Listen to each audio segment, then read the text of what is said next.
Hey everyone, welcome back to my channel. Hope y'all are doing well.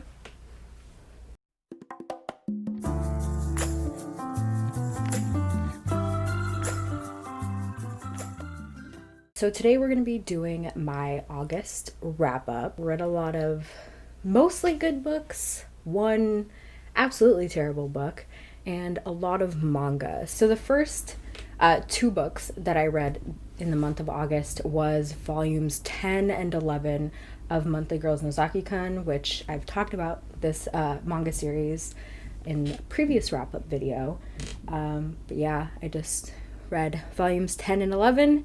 There is no other volumes left. I think volume 12 is coming out at some point soon, so I'm just here waiting for that. But if you don't already know, Monthly Girls Nozaki-kun is a shoujo manga series that follows two main protagonists, but really an ensemble cast.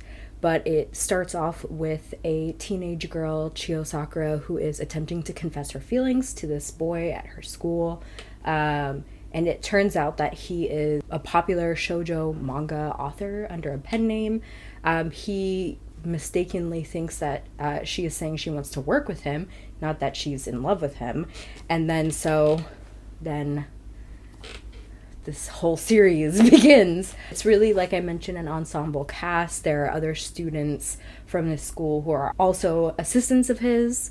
And yeah, it is wonderful, amazing, superb, funny, cute, everything that you could ever want in a shoujo series. There is an anime that is only 12 episodes, so terrible, honestly. I wish it was much longer, but I highly recommend it. It's great. The next book that I read in August was The City of Brass by S.A. Chakraborty. I technically started this in July, had to set it aside because I was doing the reading rush, and so I re-picked it back up in August and finished it.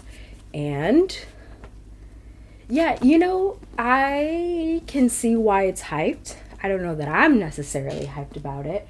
I think I would give this like 3.5 stars. It is definitely, I think, like a solid start to a series, and I'm definitely intrigued to see where the rest of the series is going to go. So I will be picking up the next book. But this is the story about Nahri, who is a con woman living in Cairo. She accidentally summons this Jinn warrior named Dara, and then that kind of just starts this whole thing where these evil beings, I'm blanking on their name now, are trying to find her and kill her, presumably. And so Dara and Nahri have to go run away and go to the aforementioned City of Brass. I have a more in-depth review on my Goodreads, but basically what I really liked about this book is, one, the fact that it's not a Eurocentric high fantasy novel. It's really a breath of fresh air to be able to read things from like my culture and things that I understand naturally, so that's great. Another is I really like the writing. I think it's not super flowery, but still nice. I don't know how to explain it. And I really like the political conflict in this series. There is no good versus evil type of dynamic going on in this story. It's very much both sides have been harmed by each other. There's a lot of historical grief from both sides, and they're both just kind of having to reconcile with that. There's no right answer here, and so I really enjoyed reading that kind of dynamic. What I didn't really like about this book was the insta love. I won't say who the coupling is, but I'm sure it's probably obvious, but I just think that there was not enough that went into that before it became very serious all of a sudden. And I think for such a long book, like, this is very slightly over 500 pages. There was a lot of meandering. I just feel like I needed more, but it was already so long. Yeah. I'll leave it at that. But, you know, like I said, I'm still interested to see what's going to happen next. Like the last 100 pages or so, I was at the edge of my seat like, what is going on? So I will be checking out, I think it's called The Kingdom of Copper, which is the second book. So yeah. The next series that I read, the next 4 books, is from another shoujo manga series called My Love Story, which is just so good also. It follows our main character, Takeo, who is like a rather large, strong, buff teenage boy who is not conventionally attractive. And so every time he has a crush on a girl or is trying to pursue a girl, they end up just like falling for his best friend who is more conventionally attractive. One day he is on a train, I think going to school, and he sees some really creepy older dude trying to, you know, start something with this young woman, and he interferes and stops this. And so this young girl happens to be Yamato, who goes to an all-girls school in the city. And yeah, she is very grateful. They start a romance.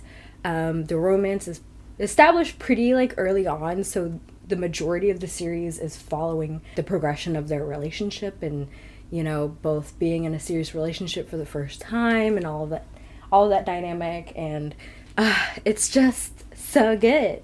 I initially found the series from the anime, which was on Hulu, kind of towards the beginning of the pandemic.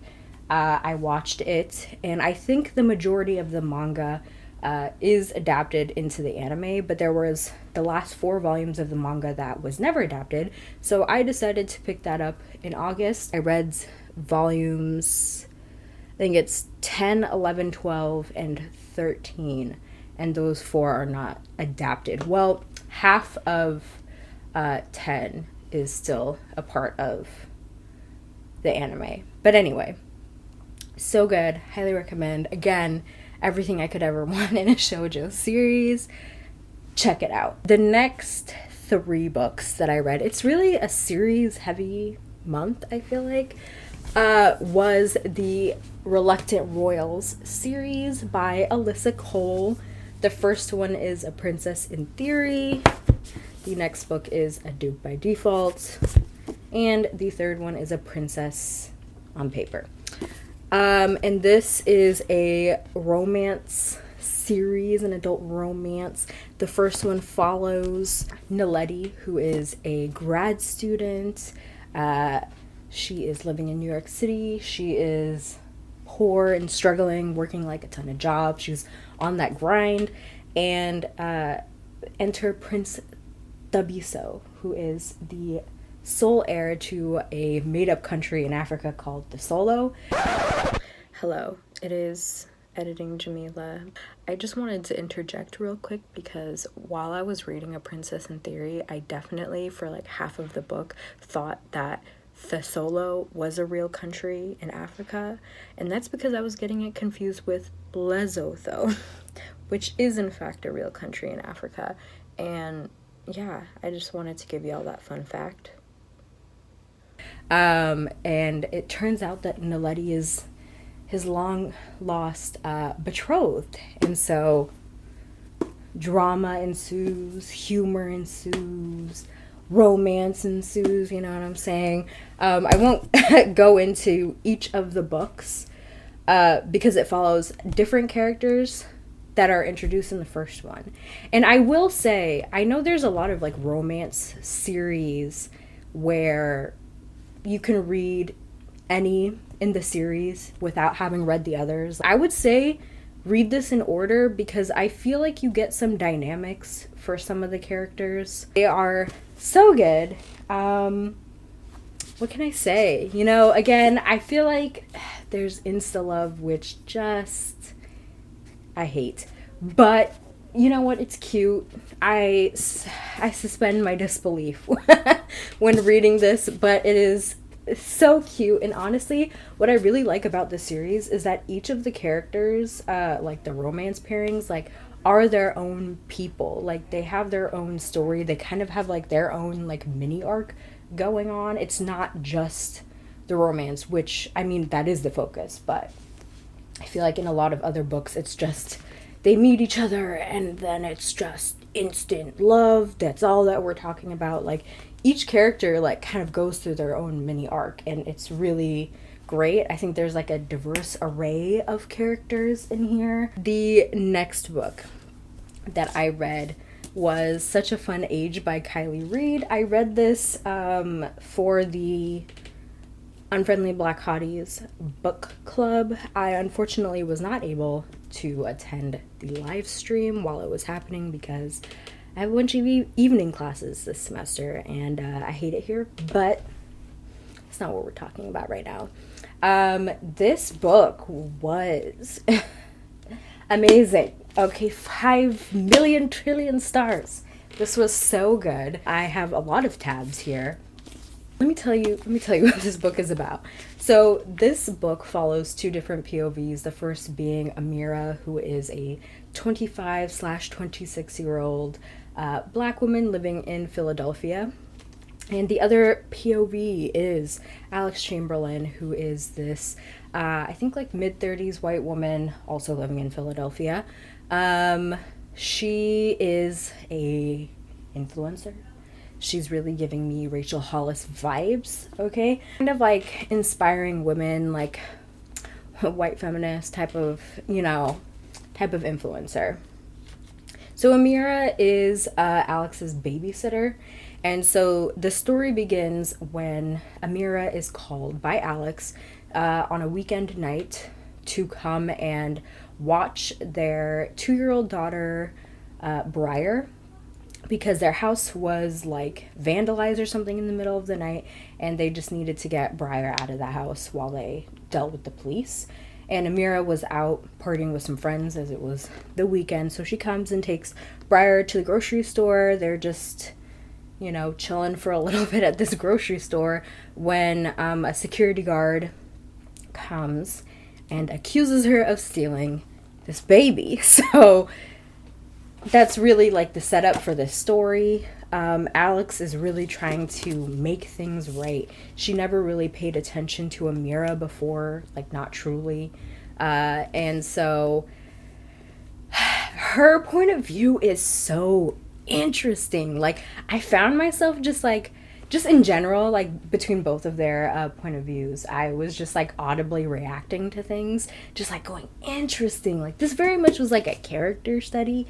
It was so fascinating to watch Alex's like descent into, I don't want to say obsession, but just so into making Amira like her, getting to know her just out of nowhere all of a sudden, just thinking that she could help her. I don't know. It was so interesting. Like, you could tell that she kind of meant well, but oh my God, And this book also follows another character. He's not a point of view, but it's someone that Amira is dating.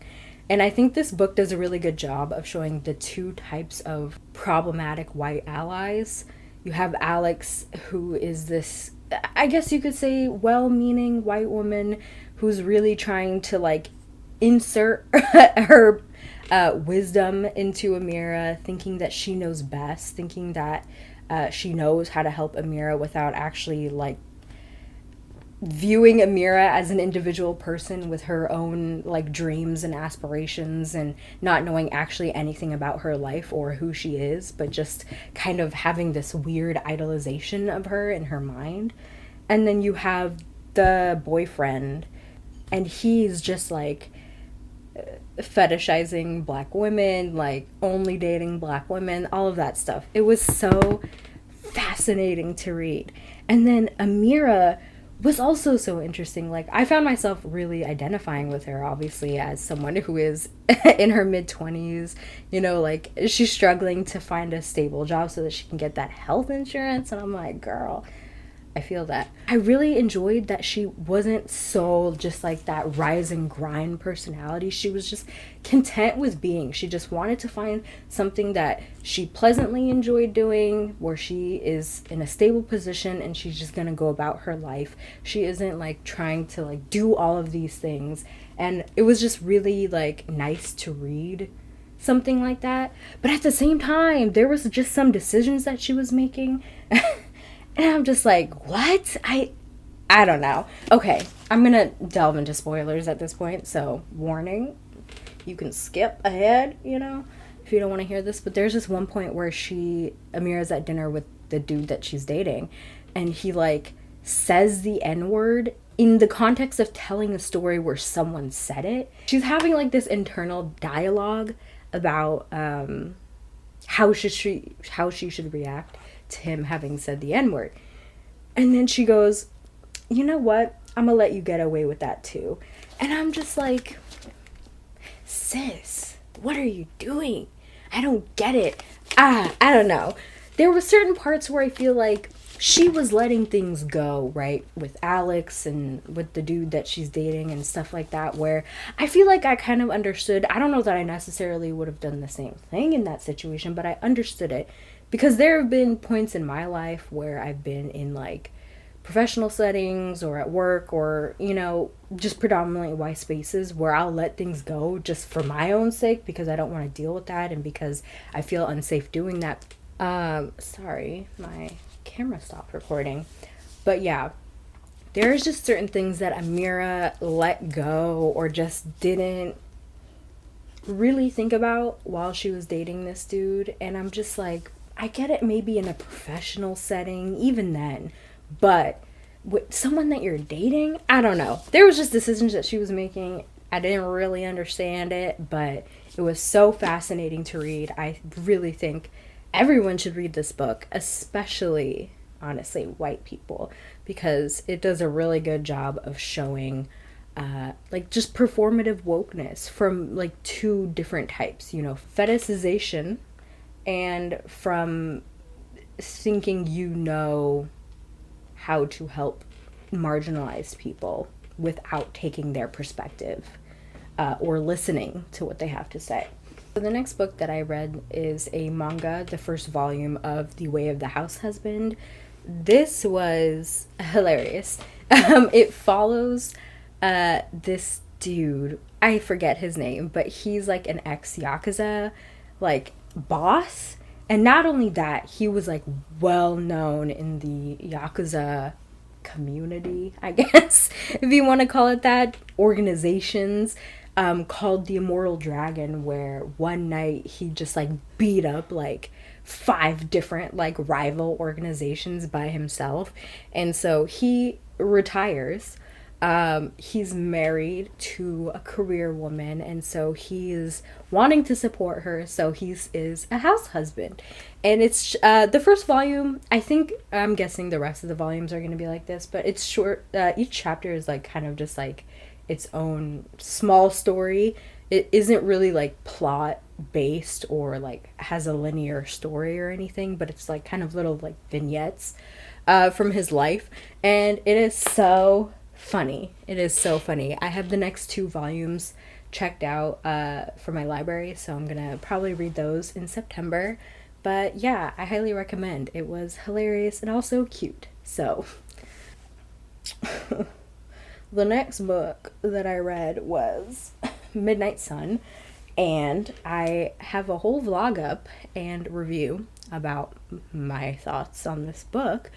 But you know, just to give you a little taste, it was bad. It was terrible. I expected that, so really I was just wasting my own time for no reason. I didn't really know what the point of this was. It didn't really add anything to the world building or anything. It was really just rehashing the exact same story, sometimes scene for scene, sometimes even line for line, from the original book. So I don't really know what the point was.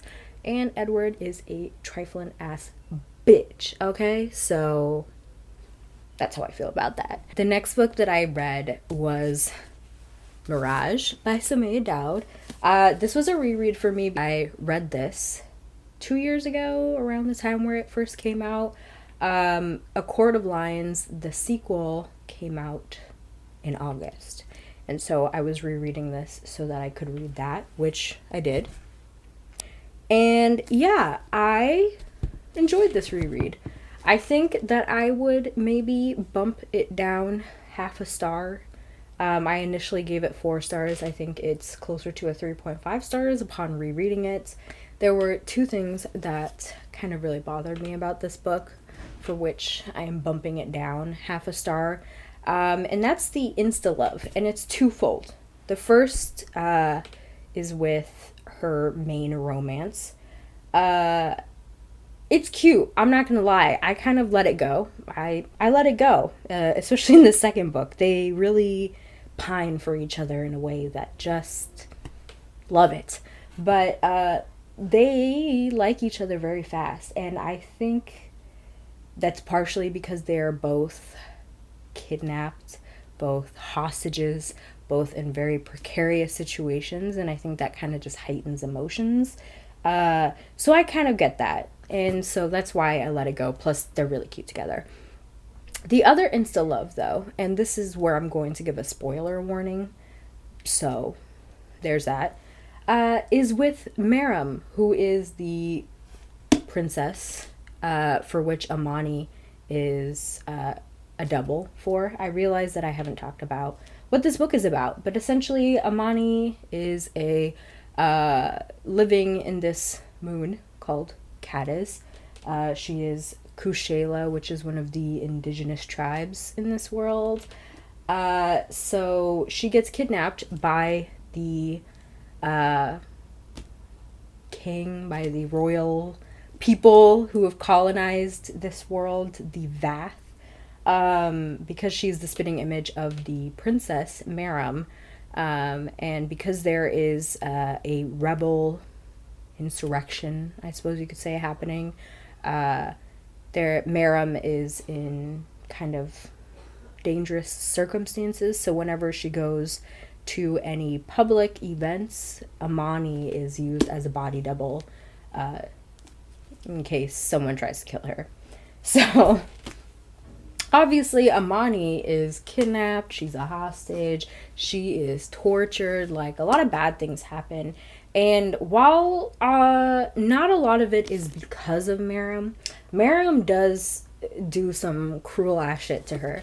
And so they bond really fast, which is fine. Again, like, I ultimately like their friendship, their sistership, but the transition between enemies to, like, I would die for you type of situation is so fast. And then especially towards the end, you really see Amani thinking, wow, she would make such a great queen, blah blah blah.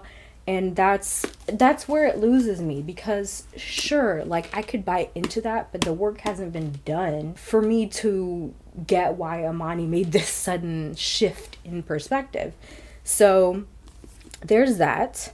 But what I really do like is the writing. I kind of forgot how, like, lyrical it is. I know Sumaya was very much inspired by Arab poetry, and you can really see that in the writing. It's very lyrical. It's beautiful. I really like it, but it's not like too much where it's like kind of hard to understand. And there are some great one-liners in here. Also, I think this book does a really good job of showing colonization and oppression and what it feels like to be in that situation. It's very much showing and not telling, and I found myself, while rereading this, comparing it to The Red Queen by Victoria Aveyard, which I read for the first time this year and did not like, but there was just a lot of, like, kind of similar circumstances that made me think of it and how this book does it so much better. In The Red Queen, it's very much telling you that they're oppressed, telling you how bad the evil people were. It's not doing, like, the subtle thing, like showing you the little things as well as the big bad things that are happening in this world. But this does a really good job of showing the subtlety, just the everyday things of living under occupation. So I really liked it for that. Court of Lions, I would give 3 stars. Spoilers again. A lot of that is because of the same thing with Amani and Meram, and how Amani was just so willing to risk it all for Meram, and thinking that she was going to make a great queen without really showing us why. You know, ultimately, it works out in the end, as you can imagine. This book was a lot shorter than I wanted it to be, considering how much it needed to do, considering all of the things that happened in this book. I think it could have benefited from being at least 100 pages longer. Honestly, I think Mirage could have also been like 50 to 100 pages longer. I will say, though, as far as relationships go, we get a new romance. And this time it's between Meram and this falconer. Falconer? I don't know how to pronounce it. A person who does falconing, raises birds. I don't know. I really do not know, but it's a sapphic romance. It's cute. Wanted way more with that. Like, we did not get enough with that. But yeah, I'd say overall this is like still a really enjoyable series. It's a duology, so it's over now. And I would say give it a shot. The final book that I read in August was In the Dream House by Carmen Maria Machado. This is a memoir that follows a point in her time where she was in an abusive relationship. And yeah, it was heavy. I would give it like a 4.5 stars. It was really good. A lot of the focus was because this was a queer relationship.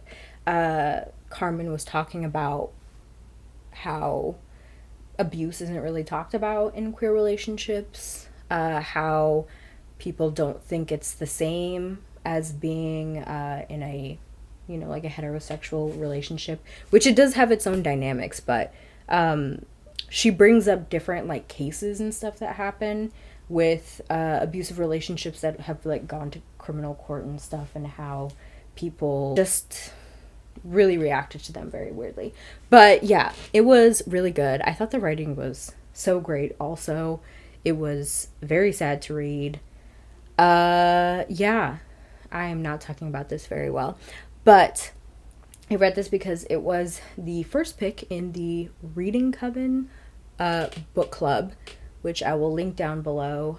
I thought it was really good. It's short. It's like 250 pages. I read it over the course of the whole month, though, just because it was so heavy. You should check it out. Hey y'all, it is Editing Jamila back. I realized upon reaching the end of this video that I didn't talk about any of the other media that I've been consuming, so podcasts, music, movies, shows, the whole 9 yards. I haven't really watched much in the month of August. I did watch Agents of S.H.I.E.L.D. Well, I'd been watching that like weekly-ish, and it ended in August. It was the final season. I was emotional. That was, I think, one of the only shows that I watched from the very beginning and like stuck with the entire time, which is kind of shocking. If you've seen Agents of S.H.I.E.L.D., it has been a bumpy road, but it definitely improved as time went along.